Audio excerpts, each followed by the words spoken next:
Gracias, presidente. Bienvenido, señor gobernador. Gracias.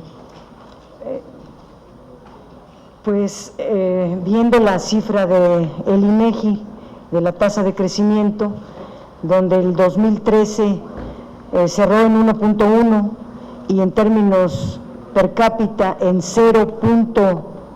menos, cayó en 0.2.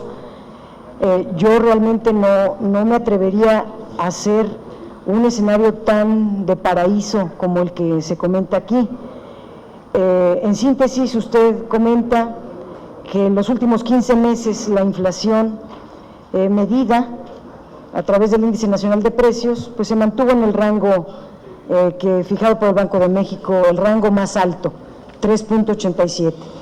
Lo que preocupa, señor gobernador, es el costo de la canasta básica, que creció por encima de la meta fijada y sigue arriba de la meta fijada y no se comenta nada al respecto.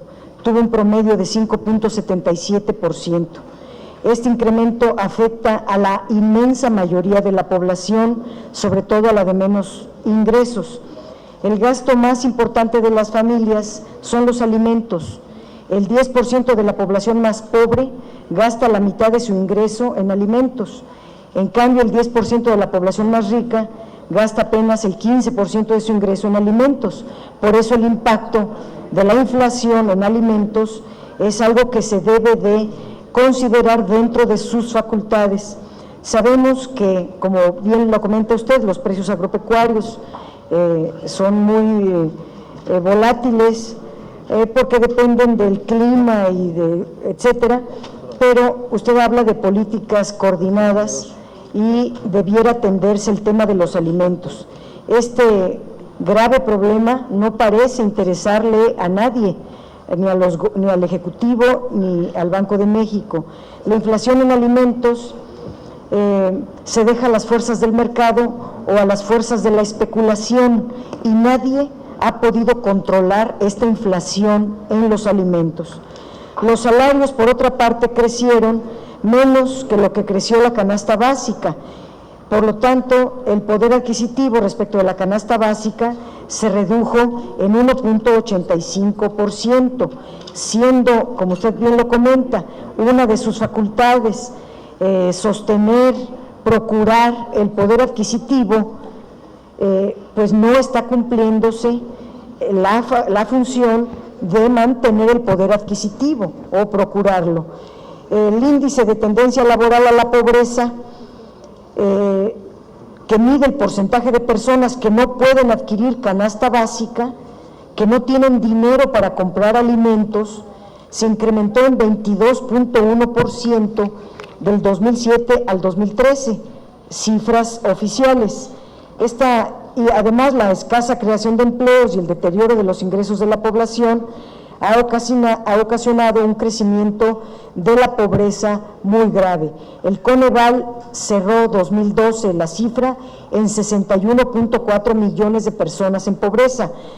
La autonomía del Banco de México se decretó ciertamente para darle al Banco de México todas las facilidades de política, pero eso no lo hace independiente del Estado y debiera coadyuvar a reducir la pobreza. En fin, esa es una parte. Usted está mencionando en el tema de la inflación que se debió a la reforma fiscal y a los precios públicos. Yo quisiera ser más explícita en relación a este tema, porque, por ejemplo, los precios que más aumentan es el de la gasolina, la electricidad, el gas doméstico. En el cuarto trimestre, en el informe que nos brindó usted en el cuarto trimestre 2013, decía usted que es un fenómeno transitorio y que se va a ir diluyendo en el año, y hoy día nos está mostrando cifras parecidas. Sin embargo, usted sabe muy bien que esto no es un fenómeno transitorio, porque el incremento de impuestos que se decretó en la reforma fiscal, pues es para todo el año, y los gasolinazos mensuales no se han detenido, han sido y están propuestos para todo el año. Y si uno se fija en lo que acordó la reforma fiscal, que desde luego yo voté en contra, el incremento de la gasolina magna será del 10% en este año, la premium de 11.2%, el diésel de 11.16%, la energía eléctrica subirá 9% y el gas LP un 10.2%. Antier tuvimos otro aumento al gas LP. Bueno, eso significa que las causas de la inflación no pueden ser transitorias, sino al contrario, están aprobadas para ser permanentes y crecientes, y eso debiera alertar al gobernador del Banco de México para poder corregir. Desde luego la inflación y los problemas no se van a corregir sin una economía estable, sin la generación de empleo, sin el mejoramiento de los salarios, etcétera. Hablando del tema, las cifras de principios de 2014 indican en su documento, no indican ninguna mejoría. El índice global de la actividad económica 0.8 en enero de 2014, la actividad industrial en 0.7, el sector de la construcción con una caída de casi 4%, las ventas al menudeo una reducción del 2%, las exportaciones apenas del 2% en el primer bimestre y el déficit comercial en menos 2.219 millones de dólares. Tanto el Ejecutivo como el Banco de México, y lo dice usted aquí, tienen la esperanza de que la economía se mejore, de que los empleos crezcan. Usted en el informe del cuarto trimestre hablaba de casi milagros, que va a crecer, decía que se generarán entre 620,000 y 720,000 empleos, que la economía va a crecer entre 3 y 4%, que las reformas estructurales traerán estos milagros, pero nunca documentó eso en el cuarto trimestre. Y aquí la economía no se mueve por actos de fe, tiene que hacerse con asuntos concretos.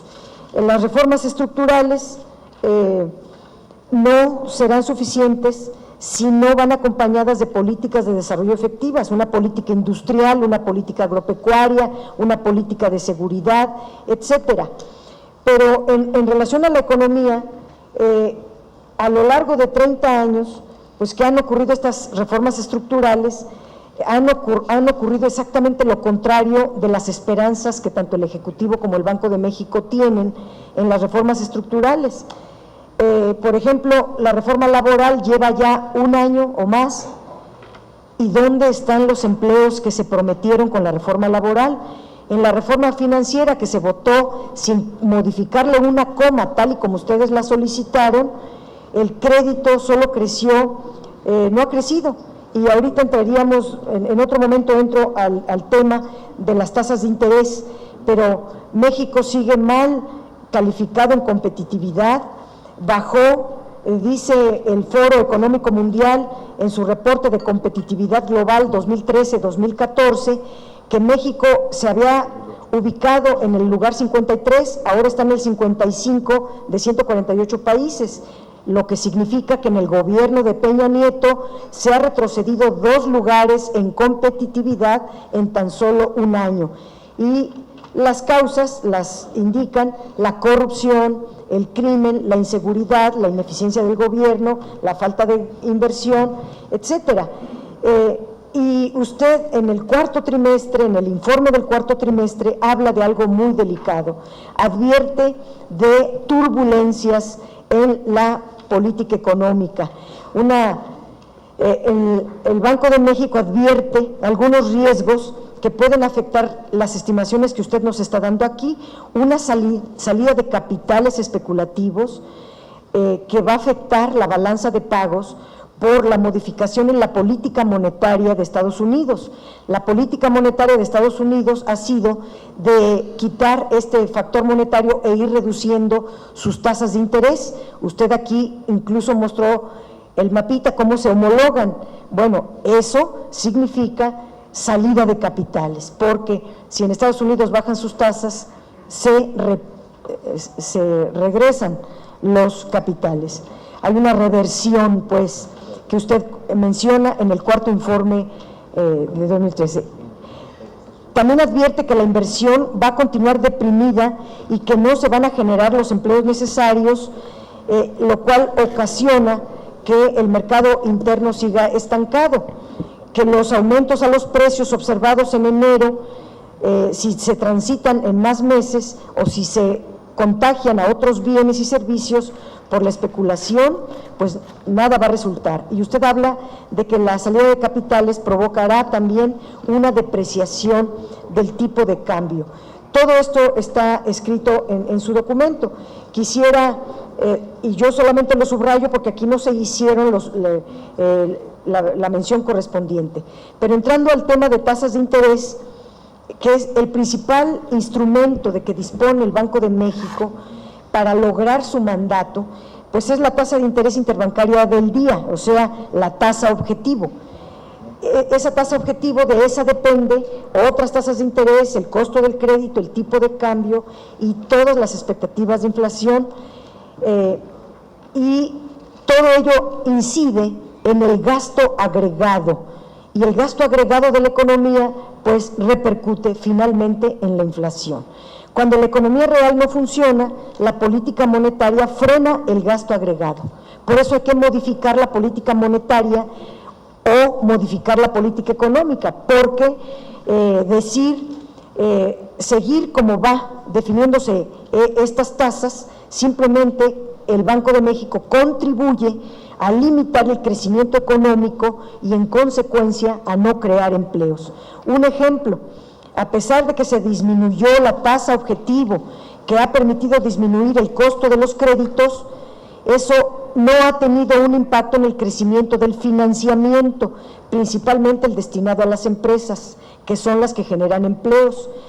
Entre 2000 y 2013, el financiamiento al sector privado pues aumentó muy poco. La mayoría fue al consumo y a la vivienda, que pasó del 8.1% al 14.4% del PIB en consumo y en vivienda, mientras que el financiamiento a las empresas aumentó solo del 18 al 19, o sea, aumentó 1%, y como proporción del PIB, pues las empresas también se quedan en el 8.3%, que es un financiamiento hacia la producción muy bajo. Y aunque el costo de dinero para la banca comercial, que es la tasa pasiva, disminuyó, como usted lo comenta, los créditos que otorga, o sea, la tasa activa, que es la que cobran los bancos, disminuyó menos. Y este diferencial entre tasas activas y tasas pasivas, o margen de intermediación o ganancia de los banqueros, se incrementó en 127%, de acuerdo a las cifras de la Comisión Nacional Bancaria y de Valores. Es decir, que el Banco de México, con su política monetaria, ha beneficiado en mayor medida a los intermediarios financieros que a la producción o al público en general. Hay mucho que decir, pero entiendo que ya me va a emocionar en tiempo. Termino con estos comentarios. Gracias, presidente.